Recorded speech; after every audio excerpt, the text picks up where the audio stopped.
Sun மியூசிக்கில் விஜேவா இருந்ததுக்கு அப்புறமா பிரபல விஜய் டிவியில் வந்துட்டு சரவணன் மீனாட்சி அப்படின்ற தொடரில் ஹீரோவாக அறிமுகமானவர் தான் நம்ம ரியோ சரவணன்.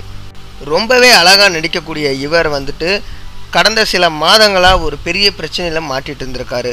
அது என்னன்னா, இவரோட பேரை வச்சு சமூக வலைதளங்களில், அதாவது ஃபேஸ்புக் மற்றும் ட்விட்டர் அக்கௌண்ட்டில் இவரை மாதிரியே ஒரு போலியாக அக்கௌண்ட்டை க்ரியேட் பண்ணி பல நடிகர்கிட்ட வாய்ப்பு கேட்டு தில்லு முள்ளு பண்ணியிருக்காங்க அப்படின்ற விஷயம் வெளியில் தெரிய வந்திருக்கு.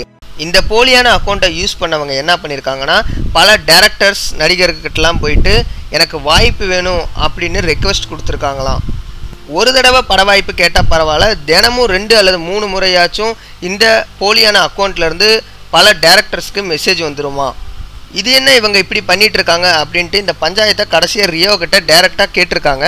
அதுக்கு ரியோ என்ன சொல்லியிருக்காரு, ஐயோ எனக்கு இதை பற்றி எதுவுமே தெரியாதுங்க, ஏன்ட்ட அது மாதிரி அக்கௌண்ட்ஸே கிடையாது, என்னோட அக்கௌண்ட்டு என்கிட்ட அஃபீஷியலாக இருக்குது அப்படின்னு இவர் சொல்லியிருக்காரு.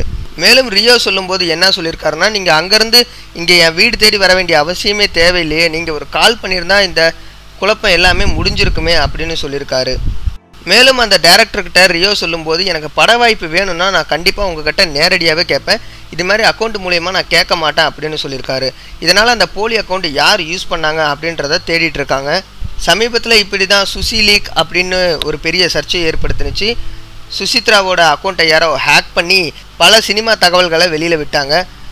அது மாதிரி இவரோட அக்கௌண்ட் ஹேக் ஆகும் அப்படின்னு பயந்துட்டு இவர் வந்துட்டு கொஞ்ச நாளைக்கு அக்கௌண்ட்டை யூஸ் பண்ண மாட்டேன் அப்படின்னு இருக்காராட்டிருக்கு. வெள்ளித்திரையில் மின்னிக்கிட்டு இருக்க நம்ம ரியோ வந்துட்டு கூடிய சீக்கிரத்தில் சினிமா உலகத்துக்கு தாண்டுவார் அப்படின்னு சில செய்திகள் வெளியில் வந்துட்டுருக்கு. பல பட வாய்ப்புகள் வந்துட்டு இருந்தாலும் ஃபஸ்ட்டு நான் சினி உலகத்தில் கால் எடுத்து வைக்கிறதுக்கு முன்னாடி சின்ன திரையில் ஓரளவுக்கு ரீச் அடையணும் அப்படின்னு சொல்லியிருக்காரு.